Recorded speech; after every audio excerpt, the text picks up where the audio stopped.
Bon, c'est une satisfaction ce premier voyage aujourd'hui? Oui, c'est une étape supplémentaire. On a eu une première étape de pouvoir faire circuler le train entre Nice et Breil, ensuite entre Breil et Fondan pour désenclaver Fontan et Saorge. Et maintenant, étape supplémentaire jusqu'à pratiquement Saint-Dalmas-de-Tende pour désenclaver Saint-Dalmas, la Brigue également et bien sûr Tende.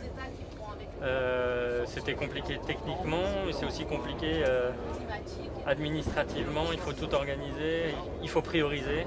Oui, on a essayé vraiment, et ils se sont bien mobilisés, de voir les dirigeants de la SNCF Réseau, de leur dire que la situation était grave, que c'était important, que des personnes étaient sans ressources depuis un certain temps. Et je crois que les moyens nécessaires ont été mis en place. C'est pas terminé.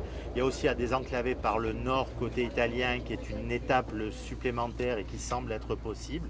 Et puis on a besoin à terme aussi, et nous allons le faire à la fois sur le bas de la ligne et sur le haut de la ligne, de sécuriser son moyen de transport qui est important, on le voit.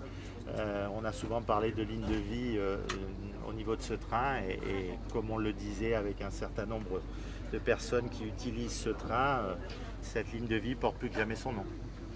Pour l'instant, toutefois, c'est pas tout à fait suffisant. Enfin, il y a une priorité entre les trains qui transportent du fret, les trains pour les travaux à réaliser. On ne peut pas encore faire passer autant de passagers qu'on souhaiterait. Tout à fait, on doit utiliser le train bien sûr pour les voyageurs en priorité et probablement le matin et le soir, mais il faut garder également des sillons pour pouvoir faire circuler des trains de fret, que ce soit des marchandises, puisqu'il y a encore beaucoup de marchandises qui montent dans la vallée, ou que ce soit également pour des travaux.